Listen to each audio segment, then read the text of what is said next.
Hello વિદ્યાર્થી મિત્રો, સ્વાગત છે તમારું મારી આ YouTube ચેનલમાં। આજે આપણે આ વિડિયોમાં ભણવાના છે ધોરણ 6 વિષય ગણિત, જેમાં પ્રકરણ 2 એની આપણે શરૂઆત કરીએ છીએ। પ્રકરણ 2 નું નામ છે પૂર્ણ સંખ્યાઓ। જોઈશું આપણે કેટલાક અગત્યના એમાં મુદ્દા। તો પહેલું એમાં આપેલું છે કે પહેલાની અને પછીની સંખ્યા, પહેલાની સંખ્યા અને પછીની સંખ્યા। સમજો કે કોઈ પ્રાકૃતિક સંખ્યા હોય, કોઈ પ્રાકૃતિક અથવા संख्या હોય 19, तो 19 પહેલાની સંખ્યા આપણે માંગી હોય, 19 પહેલાની સંખ્યા આપણા જોડે માંગી હોય, એટલે કે પહેલાની એટલે કે આગળની, તો શું કરીશું આપણે? એ 19 માંથી આપણે શું કરીશું? 1 બાદ કરી દઈએ તો આપણને શું મળી જાય? આગળની સંખ્યા, એટલે કે પહેલાની સંખ્યા। પહેલાની સંખ્યા શોધવા માટે શું કરવાનું? આપણે 1 બાદ કરવાનું। શું કરવાનું? 1 બાદ કરવાનું, એટલે કે આપણને પહેલાની સંખ્યા મળશે। ત્યારબાદ પછીની સંખ્યા શોધવી હોય, સમજીએ કે 19 પછીની સંખ્યા આપણે શોધવી હોય, 19 પછી કઈ સંખ્યા આવશે? તો શું કરવાનું? એ સંખ્યામાં 1 ઉમેરી દેવાનું। પછીની માંગે તો શું કરવાનું? એમાં 1 ઉમેરી દેવાનું। તો 19 ના 1 20। આ રીતે આપણે પહેલાની અને પછીની સંખ્યા શોધી શકીએ। આપણને એમ કે 199 પહેલા આવતી સંખ્યા કઈ? 199 પહેલા આવતી સંખ્યા કઈ? તો શું કરીશું? 199 માંથી 1 બાદ કરી દઈશું। પહેલા માંગી એટલે આગળની માંગી એટલે 1 બાદ કરવાનો। તો 199 માંથી 1 જાય તો કેટલો જવાબ આવે? 198। કેટલો આવે? 198।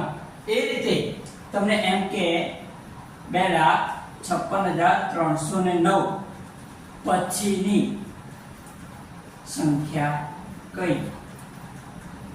આવો પ્રશ્ન પૂછવામાં આવે તો શું કરશું? એના પછીની એટલે 1 ઉમેરી દઈએ તો 2,56,310 આ આપણો જવાબ થશે। તો હવે જોઈશું આપણે નેક્સ્ટ ટોપિક, પ્રાકૃતિક સંખ્યા, પૂર્ણ સંખ્યા અને પૂર્ણાંક સંખ્યા। પ્રાકૃતિક સંખ્યા કોને કહેવાય? પૂર્ણ સંખ્યા કોને કહેવાય? અને પૂર્ણાંક સંખ્યા કોને કહેવાય? તો જોઈશું આપણે પ્રાકૃતિક સંખ્યા। પહેલા તો પહેલો ટોપિક લઈશું પ્રાકૃતિક સંખ્યા। તો પ્રાકૃતિક સંખ્યા જ્યારે એની શરૂઆત થાય 1 થી, ક્યાંથી થાય? 1 2 3 4 5 6 7 એમ છેક અનંત સુધી। ક્યાં સુધી? અનંત સુધી શરૂઆત થાય 1 થી અને સંખ્યાઓ ક્યાં સુધી આવે? અનંત। તમને પ્રશ્ન પૂછાય કે સૌથી નાની પ્રાકૃતિક સંખ્યા કઈ? સૌથી નાની પ્રાકૃતિક સંખ્યા, તો એમાં શું જવાબ આવશે? 1। કેમ કે પ્રાકૃતિક સંખ્યા જ્યારે એની શરૂઆત ક્યાંથી થાય? 1 થી। એનો મતલબ એમ કે સૌથી નાની પ્રાકૃતિક સંખ્યા કઈ આવશે? 1। બરોબર? પ્રાકૃતિક સંખ્યાને નેચરલ નંબર શું કહેવાય છે? નેચરલ નંબર પણ કહેવાય છે, જેમાં સૌથી નાની પ્રાકૃતિક સંખ્યા 1 આવશે। બરોબર? અને પ્રાકૃતિક સંખ્યાઓ કેવું હોય છે? અનંત હોય છે। પ્રાકૃતિક સંખ્યાને n વડે દર્શાવાય, નેચરલ નંબર એટલે કે n વડે દર્શાવવામાં આવે છે। હવે નેક્સ્ટ ટોપિક જોઈશું પૂર્ણ સંખ્યા। શું જોઈશું? પૂર્ણ સંખ્યા। તો જેમ પ્રાકૃતિક સંખ્યાની શરૂઆત 1 થી થાય તેમ પૂર્ણ સંખ્યાની શરૂઆત ક્યાંથી થશે? 0। બરોબર? આ સંખ્યામાં 0 એડ થઈ જશે એટલે 0 થી શરૂઆત થશે। 0 1 2 3 4 5 6 એમ છે અનંત સુધી। શરૂઆત ક્યાંથી થશે? 0 થી અને આવશે ક્યાં સુધી? અનંત સુધી આવશે। એટલે કે સૌથી નાની પૂર્ણ સંખ્યા કઈ? સૌથી નાની પૂર્ણ સંખ્યા કઈ? તો એ આવશે 0। કઈ આવશે? 0। સૌથી નાની પૂર્ણ સંખ્યા કઈ? 0। કેમ કે શરૂઆત ક્યાંથી થાય? 0 થી થાય છે।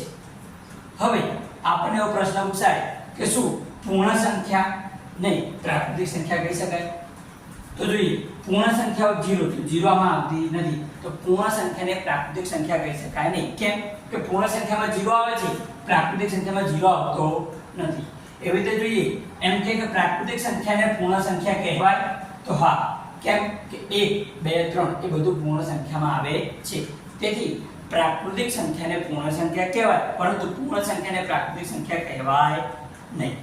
હવે આગળ જોઈશું ટોપિક પૂર્ણાંક સંખ્યા। કોનો જોઈશું? પૂર્ણાંક સંખ્યા। તો જેમ પ્રાકૃતિક સંખ્યાની શરૂઆત 1 થી થાય, પૂર્ણ સંખ્યાની શરૂઆત 0 થી થાય, એમ પૂર્ણાંક સંખ્યામાં બધું આવે। ઋણ પણ આવે, ઋણ આવે, 0 અને ધન સંખ્યાઓ પણ આવે.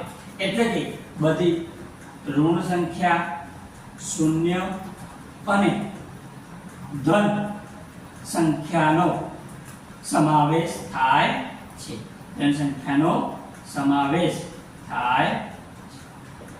આ રીતે આપણે પ્રાકૃતિક પૂર્ણ અને પૂર્ણાંક સંખ્યાઓ ભણે.